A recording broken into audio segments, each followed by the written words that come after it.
həmişə belə yazırdılar. Turukki. İndi də kitablara baxsaz elə. Hətta mənim ən hörmətini saxladığım qəbrin nurla dolsun. Yusuf müəllim də ki, bu Mixi yazı uzmanı idi. O da Turukki yazırdı çox. Axırı bir gün dedim, qardaş bunu niyə Turukki yazırsınız? Turukki adında axı, gəlin bunun görək orijinalında nə yazılıbdır. Mən məhz o Turukki sözünü oxumaq üçün bir ay əlləşdim, həmin o mətnlərdə Turukki sözünün yazılışına baxdım. Bu sol tərəfdə tabletlər vermişəm, 1, 2, 3, 4, 5-6 dənə tablet. Yəni, hər tabletdə o Turukki sözü harda işlənib. Onun yazılış forması. Mixi hərflərlə, Mixi yazılış forması. Birinci, Turukki. Biz bilirik, 2 dənə K yanaşı gələndə, oxunan ki, onun biri oxunmur. Bu, o əlifbanın, o yazının qaydasıdır orfoqrası. Tutaq ki, bunu bilmədilər, bunu Turukki oxudular. Bundan aşağıdakine bəs. Turukki, bir dənə ki var.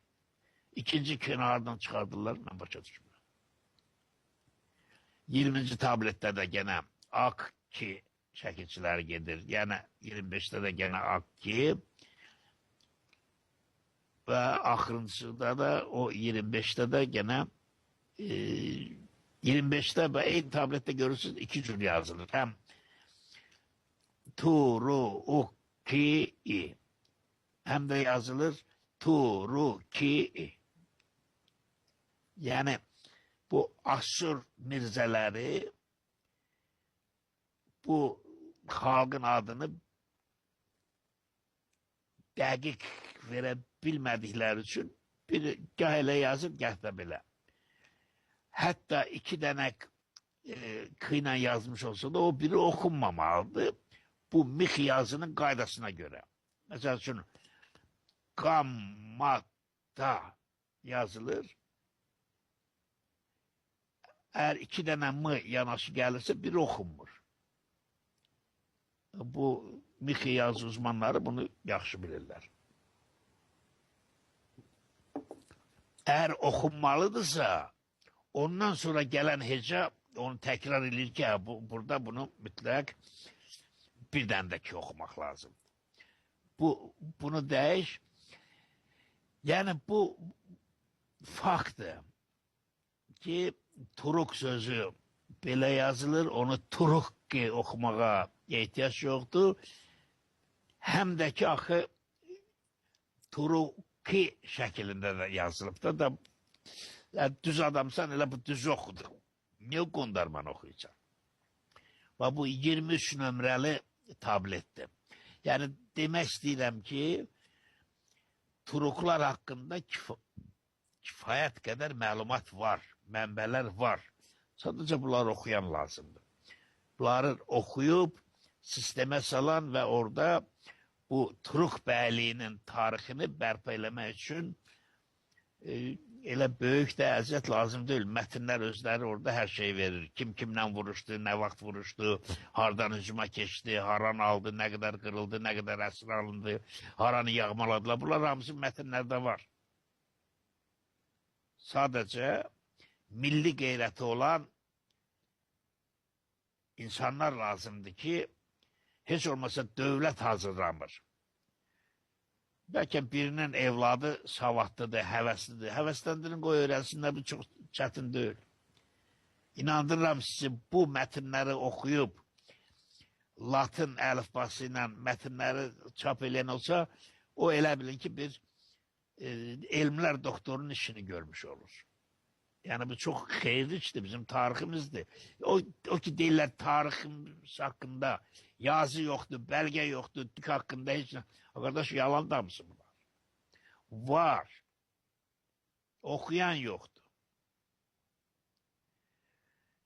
Bunu da dəyiş, zəhmət olmasa Rauf bəy. Özdə bayaq dedim ki, bunları necə oxuyurlar? Bəziləri bilərəkdən Turukki eləyir ki, Türkdən uzaqlaşdırsın. Bəziləri də qanmır. O qanmayan bizimkilərdir. Mən hətta dərsliklərə o vaxt 92-ci ildə Turuk saldırdım bunu. Turuk bəyliydi abi. Turuk tayfaları haqqında. İndi baxıb görüm, yəni Turuk yazırlar. Bunu gəlib erməni Rus eləmir, özümüzükilər eləyir də.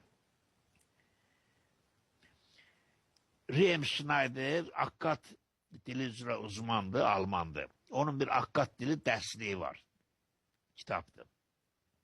Bax, həmin kitabda o bayaq göstərdiyim 25 nömrəli gil lövhədən misal verir. Lidaya avilim Turuk. Bu 9-cu sətirdir. Dalca gəlir 10-cu sətir. U avilim Turukku uşa ittişu. Bak, burada 2 dənə k görürsünüz siz. Bir dənə k'dı da Turuki. Turuku. 2-ci sətirdə də gene Turuku. Da bu okunar, Turuk okunar da, bu harici okuna bilmez. O da ikinci uki var.